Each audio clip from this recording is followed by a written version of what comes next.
A model for the quantized motion of an electron in a uniform magnetic field states that the flux passing through the orbit of the electron is nh upon e,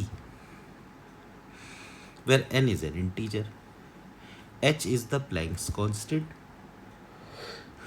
and e is the magnitude of the electron's charge.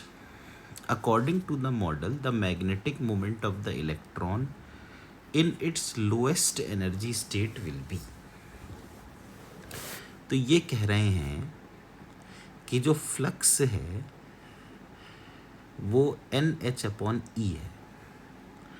तो अगर electron एक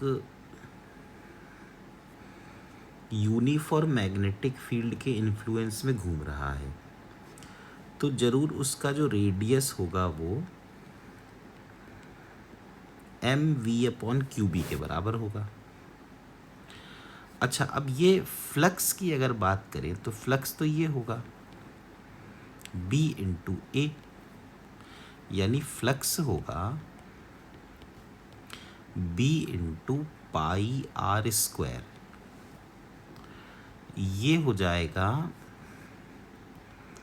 N H upon ई।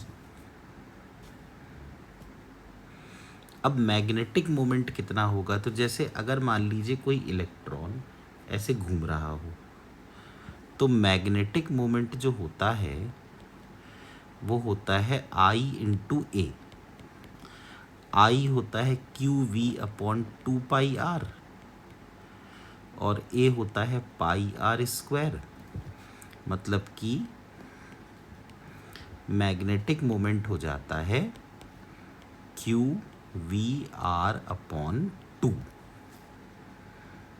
Q की जगह ई लिख देते हैं तो E V R upon 2।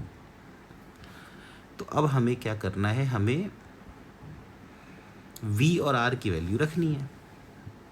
तो अब देखिए जैसे r है, r तो M V upon Q B है, इसको रख देते हैं तो म्यू बन जाएगा ई वी अपॉन 2 और r हो जाएगा M V upon Q B. तो इससे v के टर्म्स में आ जाएगा।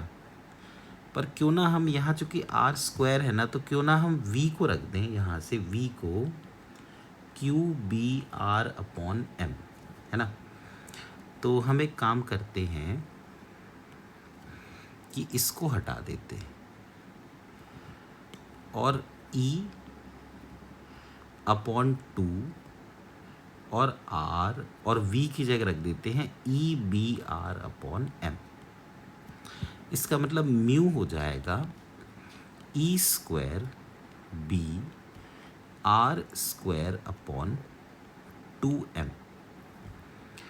अब जैसे कि ये फ्लक्स के बारे में कहा था कि ये जो b into pi R square है ये एन एच अपॉन ई है, तो यहाँ से आर स्क्वायर बन जाएगा N H upon E B और पाई। तो इसको लिख सकते हैं ई स्क्वायर बी अपॉन 2m और आर स्क्वायर मतलब N H upon E B pi. तो ई से ई कट गया, बी से बी कट गया, तो म्यू बन गया E times N H upon 2 pi M. तो एन को तो 1 रख दिया, तो एन को अगर 1 रख दिया तो म्यू बन गया E H upon 2 pi M. ये आंसर आ जाना चाहिए।